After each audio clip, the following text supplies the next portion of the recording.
क्या हुआ था यहाँ पे? सुबह सुबह काम पे जा रहा था, गाड़ी को देखकर शक सा हुआ। झांक कर देखा तो दोनों मरे पड़े थे। यहीं पे रहते? हाँ सर। ठीक है, जाओ। सर, इस खूनी को जल्दी से पकड़ना होगा सर, कहीं और मासूमों की जान ना चली जाए। हाँ। सर खूनी उन्हीं लोगों पे हमला करता है जो लोग देर रात शादी से घर लौट रहे होते हैं, क्योंकि शादी में अक्सर लोग कीमती गहने वगैरह पहन के जाते हैं। सर, मुझे ऐसा लगता है कि ये खूनी जरूर शादी के खाने में जहर मिलाता होगा। नहीं पंकज, डॉक्टर तारिका ने बताया कि वैभव और शिखा के फेफड़ों में जहर मिला था, तो हो सकता है इन्हें भी जहर सुंघाया गया हो। या फिर सर शादी से निकलने के बाद रास्ते में ये लोग कहीं रुके हों और वहीं इन्हें जहर दे दिया गया हो सकता है वीरेंद्र। ये क्या? जीपीएस सिस्टम वो भी ऑन है। अब पता चल जाएगा ये जहर इन दोनों को कब और कहां दिया गया था। वो कैसे सर? पंकज, ये जीपीएस टेक्निक लोग गाड़ी चलाते वक्त इस्तेमाल करते हैं ये जानने के लिए कि मंजिल तक पहुंचने के लिए कौन सा रास्ता सबसे अच्छा है, कहां पे कम ट्रैफिक होता है। इस जीपीएस सिस्टम से हमें ये तो पता चल ही जाएगा कि ये गाड़ी इस रास्ते पे आई कहां से और ये कहीं पे रुकी थी या नहीं। मैं कब से तुमसे कुछ पूछ रहा हूँ और तुम हो कि मेरी बात का जवाब ही नहीं दे रही हो। क्योंकि मैं नाराज हूँ तुमसे। तुम्हारी इस नाराजगी की वजह जान सकता हूँ? शादी में कितने लोग मेरी तारीफ कर रहे थे कि मैं सुंदर लग रही हूँ, मैं अच्छी लग रही हूँ, और तुम हो, तुम्हारे पास तो 2 शब्द तक नहीं है ना अपनी बीवी की तारीफ में।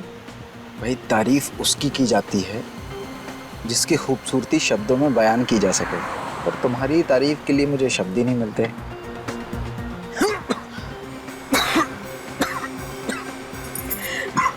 देखा वैभव, जो लोग ज्यादा झूठ बोलते हैं ना उन्हें ऐसे ही खांसी आती है। क्या क्या हुआ वैभव? तुम ठीक तो हो ना? पता नहीं कि ये क्या हो रहा है। मेरी भी अटक रही है।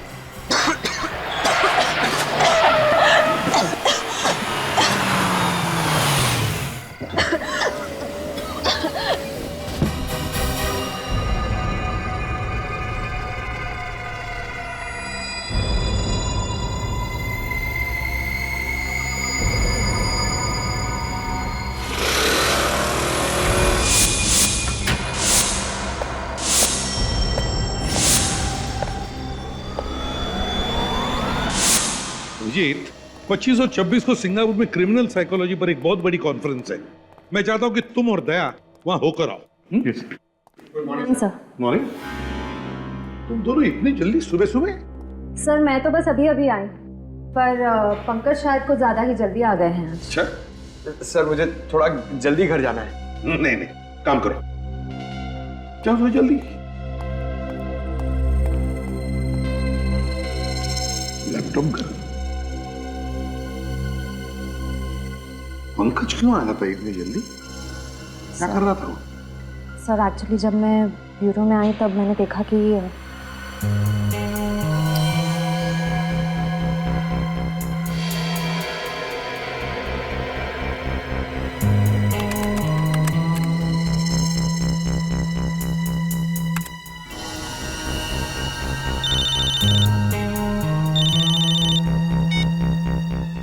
हेलो।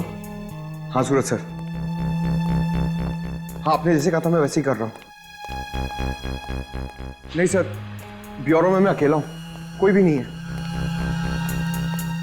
हाँ सर, सारी डेटा कॉपी हो रही है। सर कोई आ रहा है, मुझे आपको 2 मिनट फोन करने दो। कौन है वहां? पंकज। अरे श्रेया, तुम कब आई? क्या कर रहे थे तुम यहाँ? मैं योगा कर रहा था। बैठे बैठे ना थोड़ा पीठ अकड़ गई थी तो। टेबल के पीछे। आप तो योगा तो कहीं भी कर सकते हैं ना? सर मुझे पूरा यकीन है ये कुछ गड़बड़ कर रहा था। सर मुझे भी लग रहा है ये सूरज और पंकज कोई टेढ़ी खीर पका रहे हैं। हाँ सर, कभी ये दोनों लैपटॉप तोड़ देते हैं, कभी सबूत को छुपाने की कोशिश करते हैं। सर ऐसा लगता है जैसे ये केस को सुलझाना नहीं उलझाना चाहते हैं। ये बात मेरे भी ध्यान में आई है काफी दिनों से, मगर क्या करें। सर ये लोग जहां से आए हैं वहीं वापस भेज दीजिए। एक मछली पूरे तालाब को गंदा कर देती है। वापस भेजने में कोई हर्ज नहीं है अभी, लेकिन ये लोग तो डीसीपी चित्रोली के टट्टू है ना। उन्हें अगर वापस भेज दिया ना तो डीसीपी चित्रोले यहाँ हमारे ब्यूरो में आकर तांडव करेगा। CID bureau? क्या 2 लाशें मिली हैं? कहाँ पे?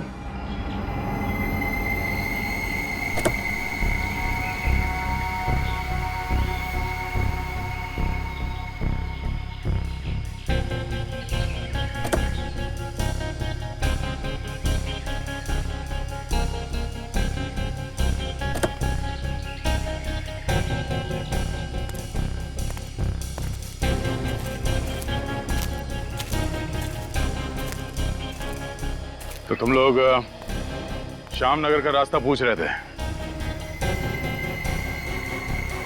वो सर हम लोग रास्ता भटक गए थे, तभी मैंने ये गाड़ी देखी। दीपक स्टॉप द कार। क्या हुआ? वहाँ एक कार खड़ी है, शायद कार वाले को पता हो कि श्यामनगर का रास्ता कहाँ पड़ेगा। हाँ उससे पूछते हैं, गुड आइडिया। मैं देखता हूँ।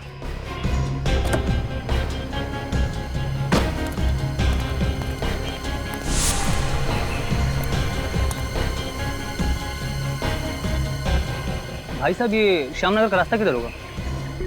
हेलो भाई साहब,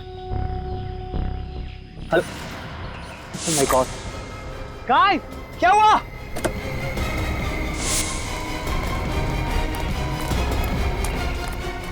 क्या हुआ?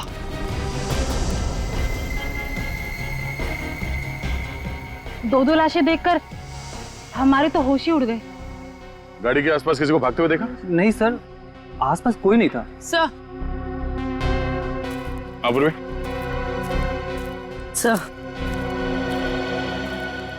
सर इसके कान पे ये जो निशान है, लगता है किसी ने ईयररिंग खींच के निकाला है।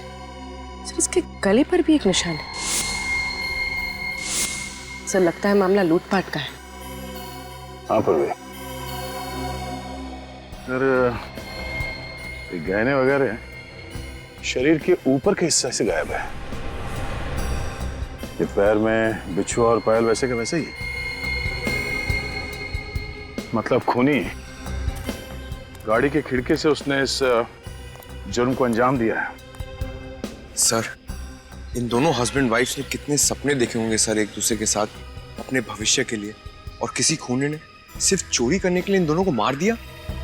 खूनी तुम्हारी तरह भावुक नहीं होते पंकज, वो सिर्फ अपना सोचते हैं, दूसरों का नहीं। इस शरीर पे कहीं भी चोट या जख्म का कोई निशान नहीं है।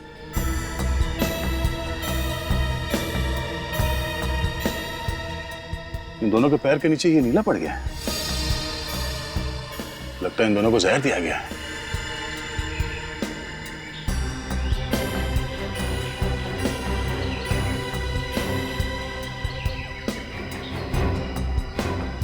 सर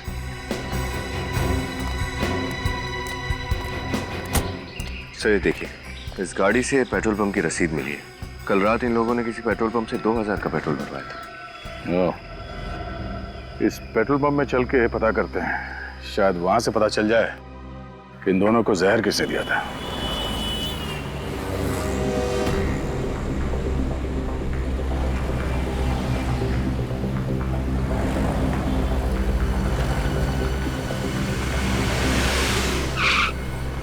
बोलो साहब कितने का डालूं?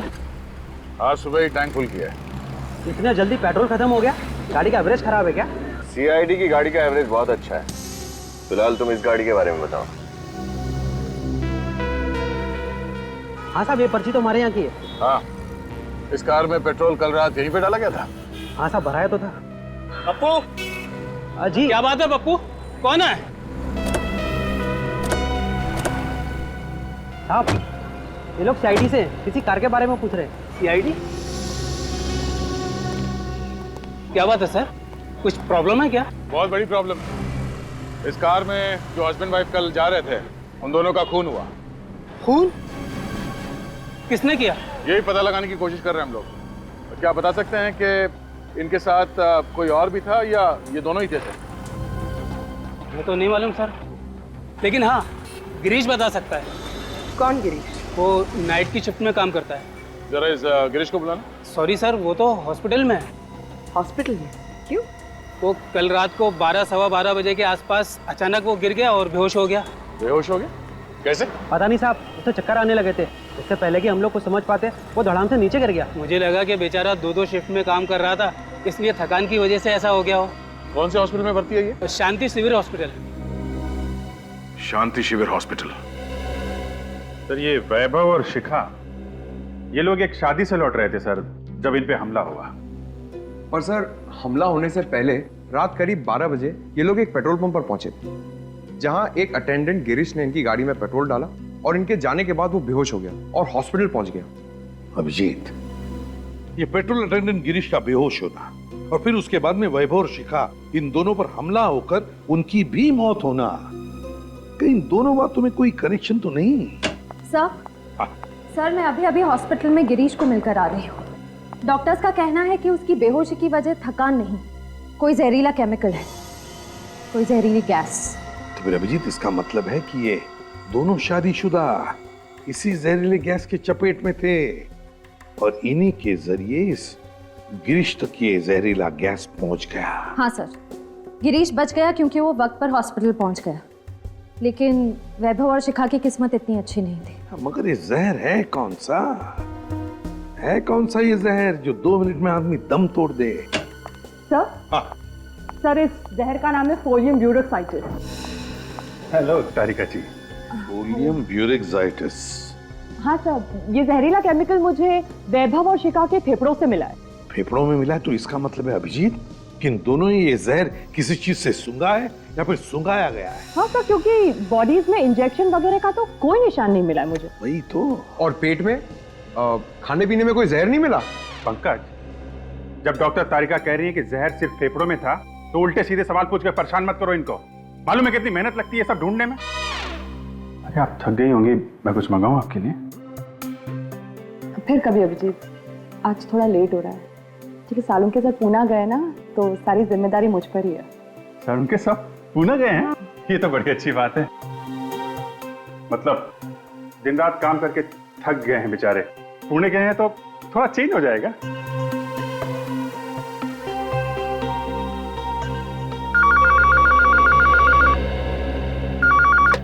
हेलो, 2 खून कहाँ पे?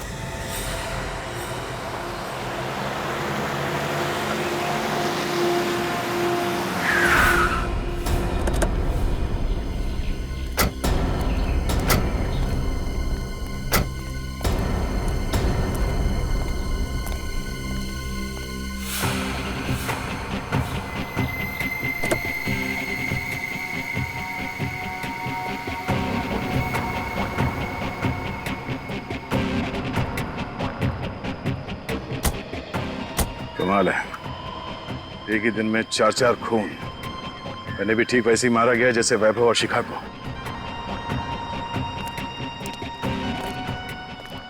तुमने फोन किया था? मैं जी हाँ सर, मैंने फ़ोन किया था। क्या हुआ था यहाँ पे? सुबह सुबह काम पे जा रहा था, गाड़ी को देखकर शक सा हुआ। झांक कर देखा तो दोनों मरे पड़े थे। यहीं पे रहते? हाँ सर। ठीक है, जाओ। सर इस खूनी को जल्दी से पकड़ना होगा सर, कहीं और मासूमों की जान ना चली जाए। सर खूनी उन्हीं लोगों पे हमला करता है जो लोग देर रात शादी से घर लौट रहे होते हैं, क्योंकि शादी में अक्सर लोग कीमती गहने वगैरह पहन के जाते हैं। सर मुझे ऐसा लगता है कि ये खूनी जरूर शादी के खाने में जहर मिलाता होगा। नहीं पंकज, डॉक्टर तारिका ने बताया कि वैभव और शिखा के फेफड़ों में जहर मिला था, तो हो सकता है इन्हें भी जहर सुंघाया गया हो। या फिर सर शादी से निकलने के बाद रास्ते में ये लोग कहीं रुके हो और वहीं इन्हें जहर दे दिया गया हो सकता है। ये क्या? जीपीएस सिस्टम वो भी ऑन है। अब पता चल जाएगा ये जहर इन दोनों को कब और कहां दिया गया था। वो कैसे सर? पंकज, ये जीपीएस टेक्निक लोग गाड़ी चलाते वक्त इस्तेमाल करते हैं ये जानने के लिए कि मंजिल तक पहुंचने के लिए कौन सा रास्ता सबसे अच्छा है, कहाँ पे कम ट्रैफिक होता है। इस जीपीएस सिस्टम से हमें ये तो पता चल ही जाएगा कि गाड़ी इस रास्ते पे आई कहाँ से और ये कहीं पे रुकी थी या नहीं। सर, हाँ सर जीपीएस कंपनी से उस दूसरे कपल की कार का रिकॉर्ड मिल गया। चलो दिखा जल्दी।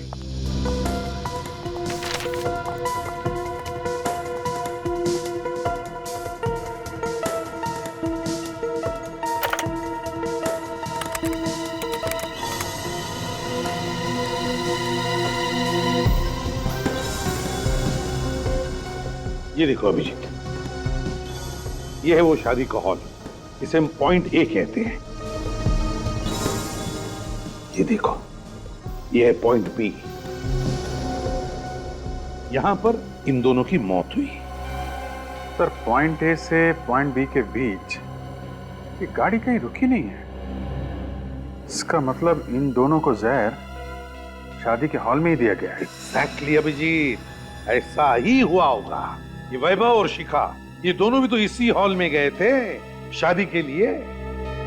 अभिजीत, इसका एक ही मतलब हो सकता है कि वहां पर कोई तो है वहां प्रज्ञा बैंक्वेट्स में, जिसने इन लोगों को ये जहर सुंघाया है किसी तरह से।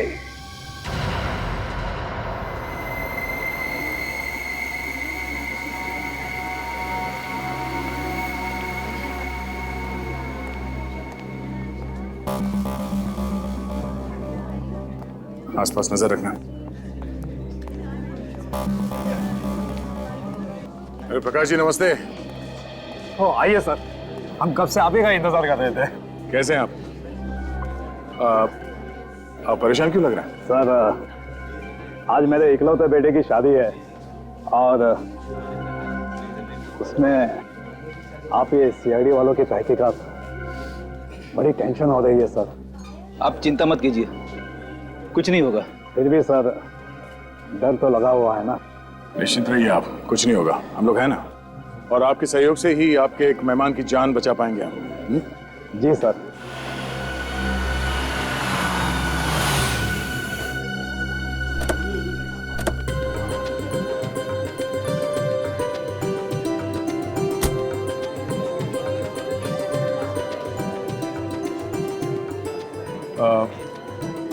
हम लोग दूल्हा दुल्हन से मिल लेते हैं। नमस्ते। बधाई हो कुमार साहब। आइए आइए ऋषभ जी, रचना जी वेलकम। थैंक यू, बेटे की शादी बहुत बहुत मुबारक। धन्यवाद जी, आप अपना कीमती वक्त निकाल कर यहाँ पर आए, हमारे लिए तो ये बड़े सम्मान की बात है। अरे कुमार साहब, आते कैसे नहीं, शादी जैसे बंधन में इंसान रोज रोज थोड़ी फंसता है ना? अच्छा, खूब समझ रही हूँ आप क्या कहना चाह रहे हो। अब चले, दूल्हा दुल्हन से नहीं मिलना है? चलिए प्लीज। नमस्ते साहब। नमस्ते मैम साहब।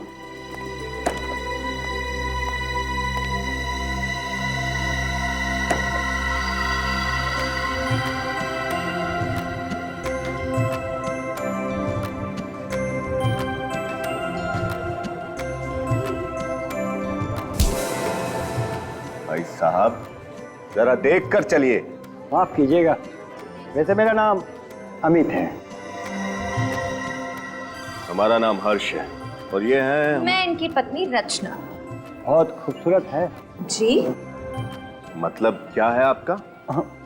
गलत मत समझिए, मैं इनके हार की बात कर रहा था। ये पूरे 10 लाख का है। वो क्या है ना कि 6 महीने पहले हमारी शादी की सालगिरह थी, ये भूल गए तो सजा के तौर पे मैंने इनसे ये हार मांग दिया। कितनी बार समझाया है तुम्हें, हर जगह ये 10 लाख का ढिंढोरा पीटने की क्या जरूरत है? वाह भाई वाह, लगता है आप दोनों में बहुत ही प्यार है। जबरदस्ती मतलब जबरदस्त प्रेम है हमारे बीच में। लेडीज एंड जेंटलमैन, शादी के माहौल में तब तक रंग नहीं जमता है जब तक लोग झूमेंगे नहीं, नाचेंगे नहीं।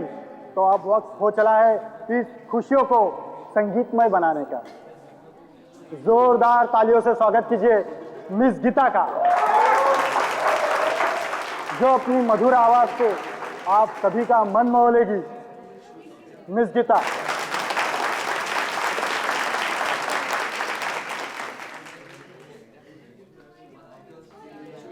ये लीजिए।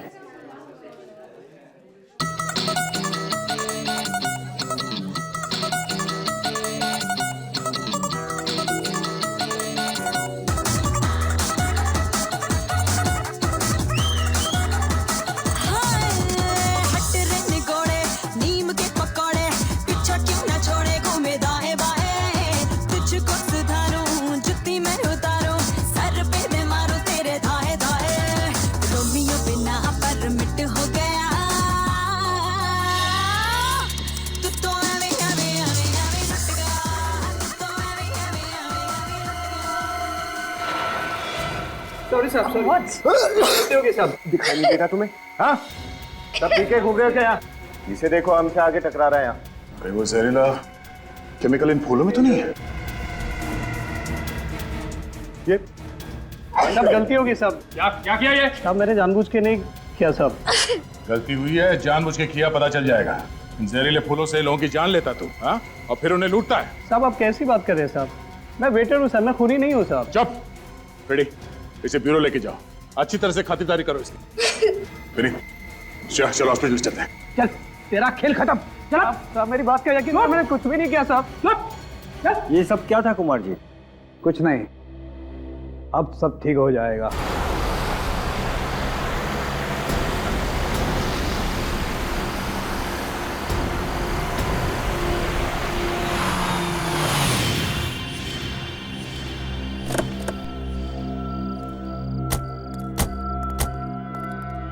ओह नो, रेडी, ए, उठ।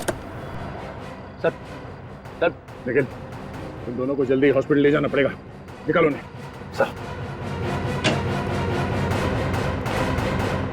डॉक्टर साहब, आप कैसी तबीयत है फ्रेडी और उस वेटर राजू की? इन्होंने शायद कोई जहरीली गैस सूंघ ली थी, जिसकी वजह से वो बेहोश हो गए, लेकिन अभी वो खतरे से बाहर है। हम फ्रेडी से मिल सकते हैं? देखिए फिलहाल वो होश में नहीं है, मैंने उन दोनों को नींद का इंजेक्शन दिया है, दोपहर तक होश आ जाएगा। ठीक है डॉक्टर, थैंक यू। सर जरूर ये वही जहरीली गैस है जिससे उन शादीशुदा जोड़ों को मारा जा रहा है।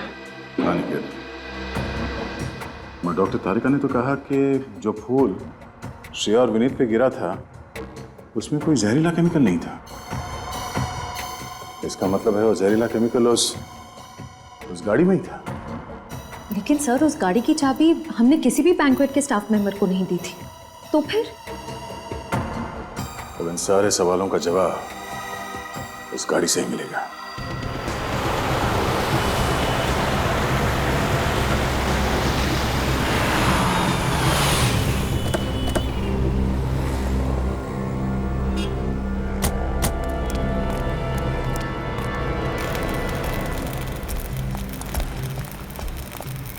कुछ पता चला किशोर? गाड़ी के अंदर वो जहरीली गैस कहां से गई होगी? नहीं साहब, मैकेनिक की नजर से देखकर लगता नहीं है कि इस गाड़ी से किसी ने छेड़छाड़ की है। सब कुछ एकदम बरोबर है। तुमने अच्छी तरह से तो चेक किया है ना, बारीकी हाँ से? साहब, एकदम बरोबर है।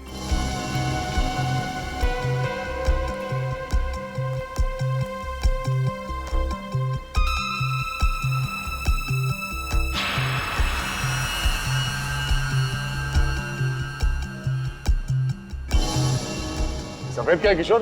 कुछ लगा है क्या? नहीं साहब, मैंने तो सिर्फ गाड़ी चेक करी है।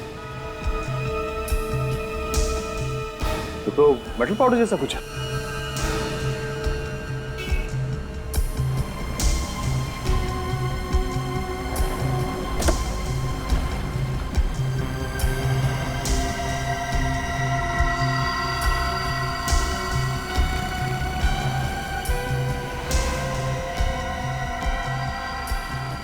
ओह, तो ये चक्कर है। क्या है सर? देखो, खुद ही देख लो।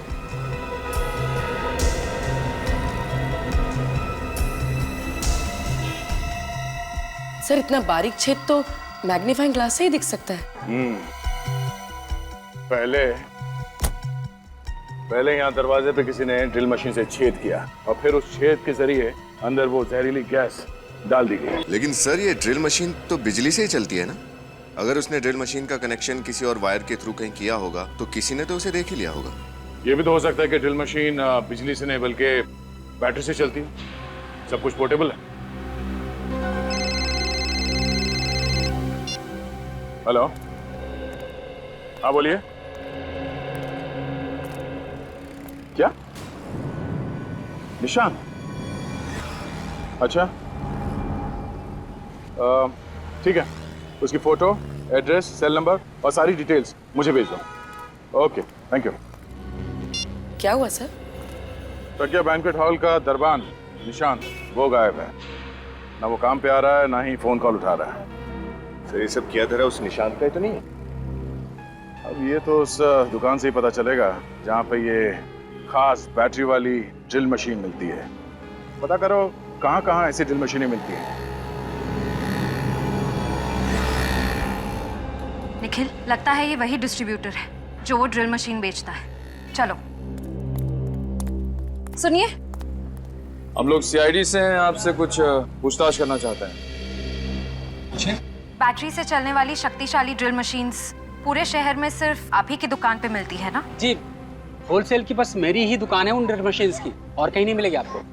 तो जिन दुकानों को आप ये मशीन्स बेचते हैं, 1-2 पीसेस तो बेचते नहीं होंगे, कम से कम 15-20 पीसेस बेचते होंगे। जी बिल्कुल।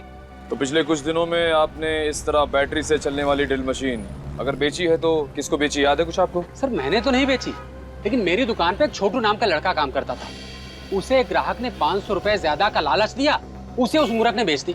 छोटू, बुलाओ उसे। जी मैंने उसे निकाल दिया। काम से निकाल दिया?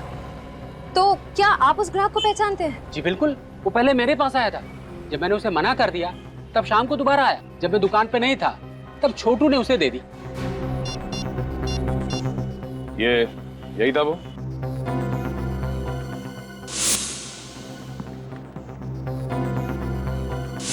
हाँ ये तो है वो। मतलब निशांति वो है जो एक के बाद एक खून किए जा रहा है।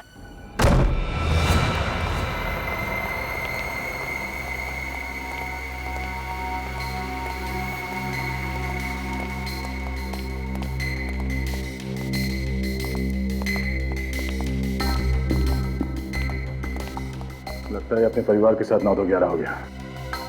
तलाशी लो घर की अच्छी तरह से।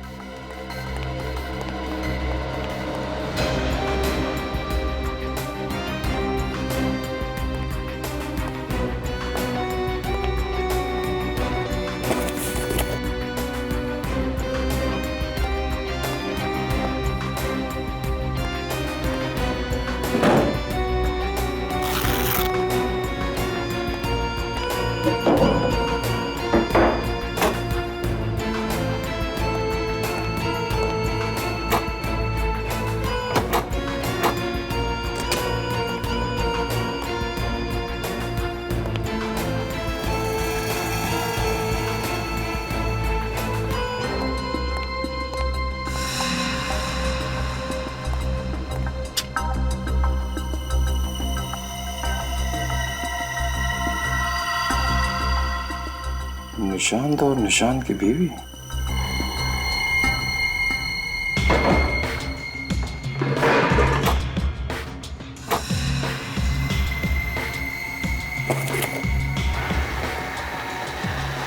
ये है वो पोर्टेबल ड्रिल मशीन जिसे उस कार के दरवाजे पे छेद किया गया। सर। हाँ विनीत। सर ये देखिए, नई वॉशिंग मशीन, नया टीवी और सारा नया नया सामान खरीदा है इस निशांत ने। सर एक दरबान अचानक इतनी कीमती चीजें तभी खरीद सकता है जब उसकी कोई बड़ी लॉटरी लगी हो, या फिर वो गलत कामों में उलझा हुआ है। सर ये इयररिंग अंदर पड़ा हुआ मिला था, शायद शिखा का ही होगा। लगता है निशान घाई घाई में सामान पैक करते समय ये इयररिंग पैक करना भूल गया।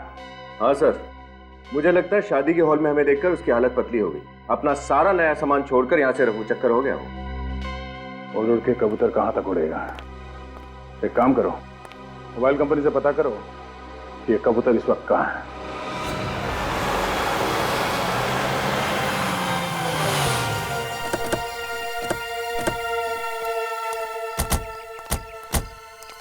सर आखिरी बार निशान का मोबाइल यहीं पर था। यहाँ पे? ये देखो,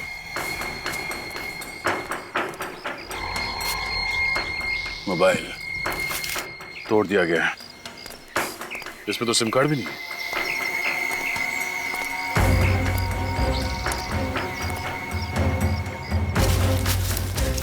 सर। हाँ? देखिए सर, फावड़ा पड़ा हुआ है, मिट्टी भी लगी हुई इस पर ताजी।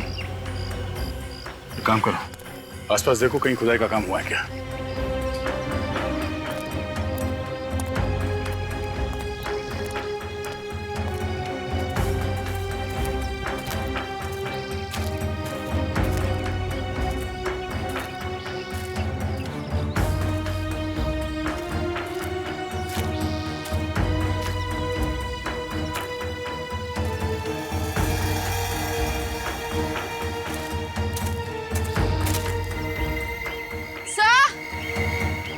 हाँ?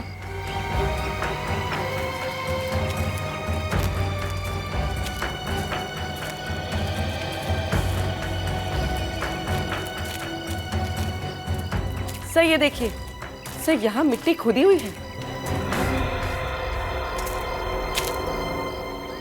खोदो यहाँ।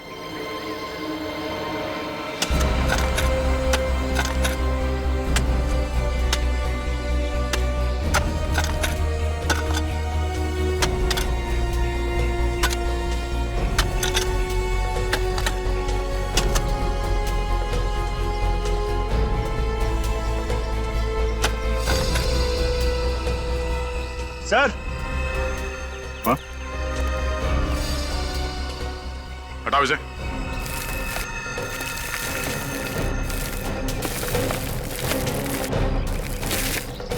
एक मिनट, लाश है, बाहर निकालो उसे।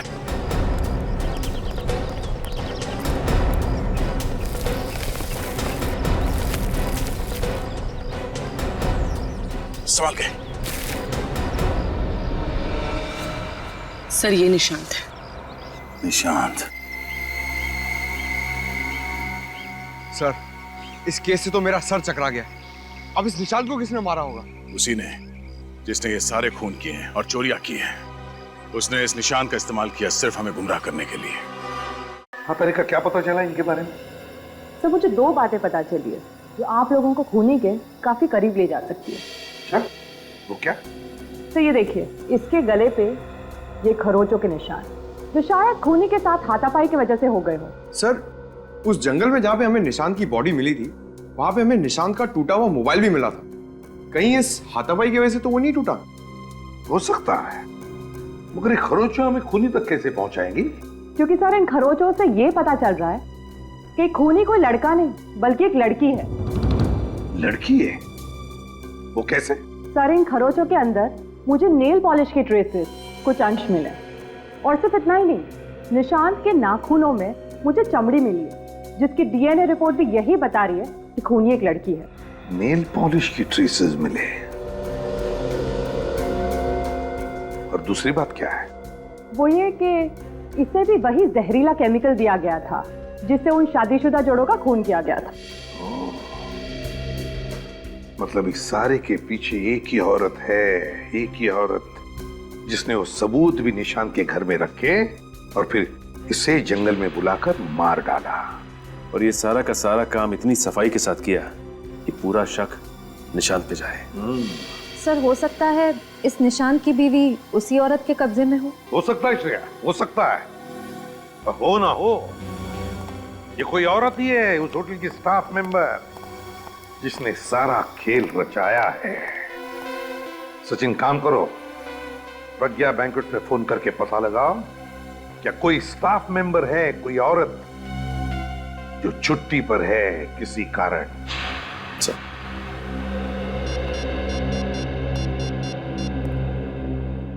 हेलो, हाँ मैनेजर साहब जी। अच्छा ये बताइए कि आपके फीमेल स्टाफ की कोई मेंबर कल से छुट्टी पे है क्या? जी क्या? ओके, आपकी मदद के लिए बहुत बहुत शुक्रिया जी, थैंक यू। सर मैनेजर के हिसाब से एक लड़की है जो कल अचानक छुट्टी पे निकल गई। मतलब कोई तो औरत है होटल की स्टाफ जो छुट्टी पर है।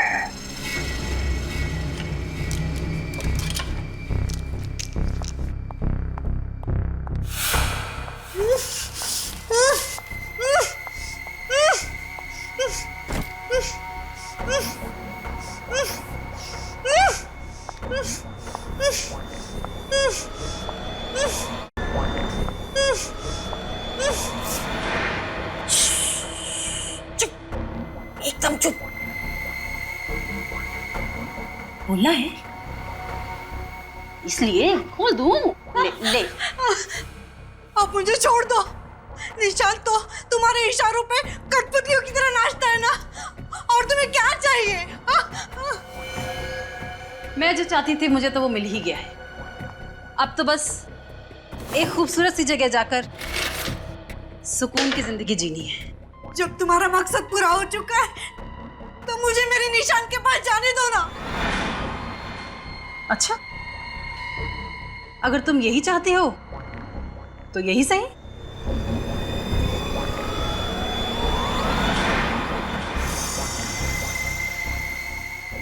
ये क्या कर रही हो? ये क्या कर रही हो तुम? वही जो तू चाहती है। निशांत के पास जाना है ना तुझे? निशांत? कहाँ गया मेरे निशांत? क्या किया तुमने निशांत के साथ?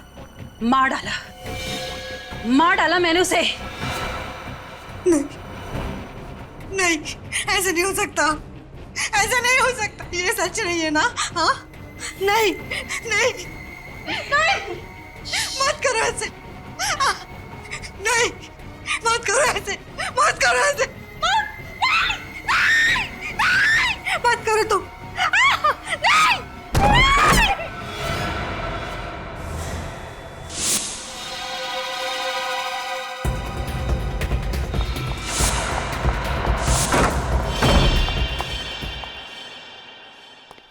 बहुत हो गया गीता जी, अब तुम्हारा खेल खत्म। खेल अभी खत्म नहीं हुआ है। खेल तो अभी शुरू हुआ है।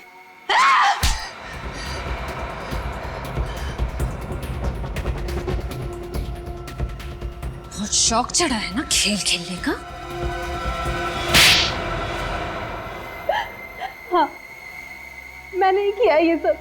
इन सभी हत्याओं के पीछे मेरा ही हाथ है, क्योंकि मैं सोना लूटना चाहती थी, अमीर बनना चाहती थी। अमीर बनने के लिए, पैसा पाने के लिए 5-5 खून किए तुमने, हैं?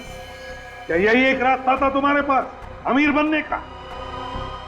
ऐसा नहीं है सर कि मैंने शराफत का रास्ता नहीं अपनाया, पर मुझे मिला क्या शराफत और मेहनत के बदले? क्यों? ऐसा क्या हुआ तुम्हारे साथ? एक अमीर इंसान के यहाँ मैं काम करती थी। एक दिन उसके यहाँ सोने की चोरी हुई और उसने सारा इल्जाम मुझ पर डाल दिया। वो तो सबूत ना होने की वजह से मैं बच गई, वरना मैं भी जेल में होती इस वक्त। और इसलिए तुमने वो बैंक्वेट हॉल ज्वाइन कर लिया, वहां गाना गाने लगी, ताकि तुम अमीर लोगों पर नजर रख सको और फिर उन्हें अपना शिकार बना सको। हाँ सर, मैं उनमें से अपना शिकार चुनती और निशान को खबर कर देती। जब लोग मेरा गाना सुन रहे होते तब निशांत अपना खेल शुरू करता, मौत का खेल। वो पार्किंग लॉट में जाता और ड्रिल मशीन के जरिए कार में छेद करता। हाँ मैम साहब, हाँ ठीक है, काम हो गया मैम साहब। हाँ हाँ देख लिया मैंने। Okay ma'am.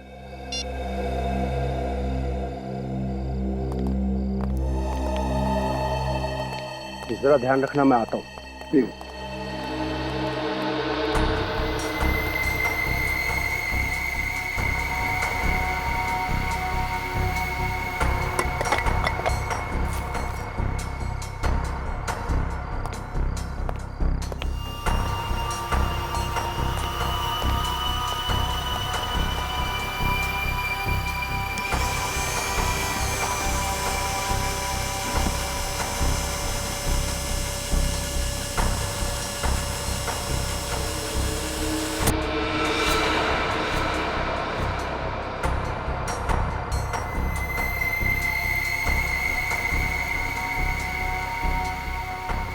जैसे ही हमारी चुनी हुई कार शादी से निकलती, मैं और निशांत उसका पीछा करने लगते। जहरीला केमिकल आधे घंटे में अपना असर दिखाता था और कार में बैठे लोगों का दम घुटने लगता।